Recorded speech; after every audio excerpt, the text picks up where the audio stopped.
I was a very strung out heroin addict. I've like walked the streets of Skid Row at like 3 o'clock in the morning, like just like throwing up like bile. I would pick up a piece, which is 28 grams. I would sell half of it and do half of it. I've had like my car surrounded by gang members and like pulled out. But I kind of want to say that I was a little bit complicit because I was trafficking drugs at the time. I was in San Diego area. We had a bunch of heroin in the car and a bunch of pills. We were supposed to take these drugs to the people up on this Indian reservation. It was my friend Rachel's drug connection, and then he was meeting up with people who had like Sinaloa cartel connections. Some Native American gang or set or whatever. It's me and him in the car. And I had been like hanging out with him for a little bit, so I had a boat of ecstasy, a pack like this big of pills, maybe 100 grams of heroin, 50 grams of speed, enough to put me in prison for a while. We are driving up onto the reservation, and it's me and this guy, and it had been raining. And we got to this part where I couldn't drive any further because it was kind of muddy and slick. I turned to the guy and I'm like, hey, can you call this gentleman? We could just do this here. And out of nowhere, these guys come out, and a few of them have baseball bats, a few of them have these big chains, a few of them have picked up bricks. They all look like they had definitely done time in prison, for sure. Guy in the passenger seat like looks at me and like looks at all of the guys, and one of the guys jumps up on my hood and he throws the brick, shatters the windshield. Somebody hands him a baseball bat and he starts hammering away. The other guys are hitting my car with baseball bats and chains, and the guy that's standing by my window points at the guy in my passenger seat and tells him to unlock the door. And I look over at him, and I've been hanging out with him for a few hours, right? I thought he was my friend. I was dumb, young, and naive. Some people weren't built for the streets. That's why they made sidewalks.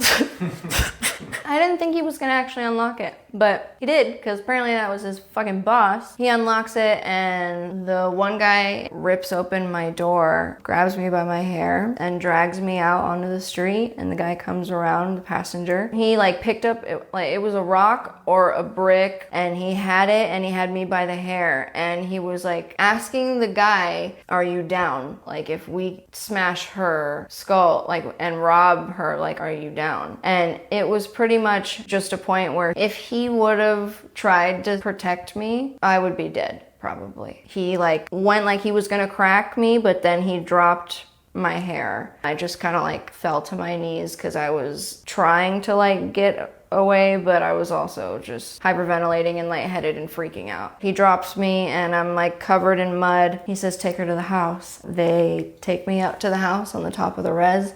They get a truck, they tow my car up to the top of the house, and they put me in this back room. I was not allowed to leave. I was not allowed to leave under any circumstances. They were gonna strip my car, sell it for parts, and I don't know what they were gonna do with me. I was held there for like 6 days. My therapist likes to tell me that he thinks that I was gonna be put into human trafficking, because they would film me while I was sleeping. They would give me, because I was using still, so they would give me drugs, but they would give me Xanax, like with like, oh yeah, well here's like a drink too. You want some juice and you want a smoothie? I was so fucked up on heroin sometimes that I almost like didn't notice. A lot of it was with speed too. I was given speed. Even thinking about it now makes my stomach flip. It's just one of the grossest drugs to me. I remember like laying on a bed, you know, those little like floss, those little green floss, those were like everywhere. There was another woman there. There was a young guy there. The place was full of like kittens, which was really weird. There was like Xanax bars just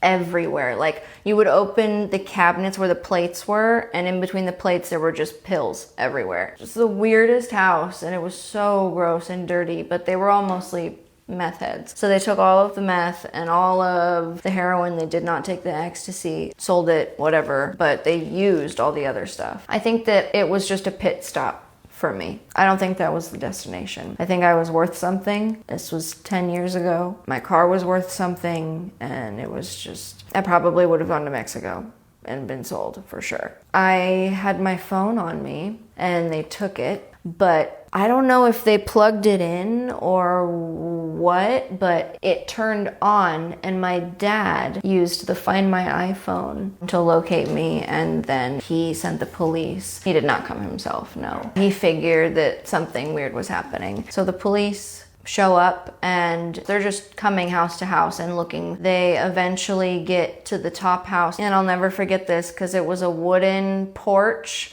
with like 2 or 3 steps. So these 2 officers come up the steps, and the guy, the one who pulled me out of the car by my hair, he's behind the door and he has a gun to my head. So he was standing right in that doorway with a gun pointed right at me, and he's like, you need to tell them that you are fine, that you are safe, and that they need to leave, that you're working or whatever. Make up a story and tell them to get the fuck out of here. I open the door, I'm emaciated. I have been slipped methamphetamine so much that I'm like delirious, not eating, not sleeping, not peeing, like hearing things. I had been scratching at my skin, putting cigarettes out on my skin, just trying to like feel something because I didn't feel like it was real. Like I thought I was dead. But the police show up and they're like, are you Chelsea? And I said, yes. They're like, are you okay? Your father is looking for you. And I'm like, no, I'm fine. Like, I'm okay. But I'm looking at them like, with my eyes, like, because of the faces that I made, they're like, can you step out front for me? And the second I took a step out front, I like collapsed and the officers grabbed me. When I stepped out, somebody behind me closed the door. So the officers were like, what the fuck? So the other officer, when one grabbed me and took me out to the car, the other one's like, police, open up. A couple more squad cars come up. I'm pretty sure they were even bringing up ATF. I'm not 100% sure exactly what happened with the guys. I think they all just got arrested. All I know is that backup was called. I was thrown into the car. My car was towed off of the reservation and I was taken to the local hospital. I was literally just standing at the window and the woman said that she was gonna bring me a sandwich, and she comes and brings me the sandwich, and I remember like I couldn't open my mouth to get the food in my mouth, so I tried to pull the sandwich apart to see if I could like get a little bit of it in my mouth. And the next thing I remember, I was on in an ER bed. I had blacked out. I guess I was just standing there and I just like just fell. I was hooked up to fluids. I was malnourished and really skinny. I had scratched at myself because I didn't want to be like in my like body anymore. Like I didn't want to be in my skin.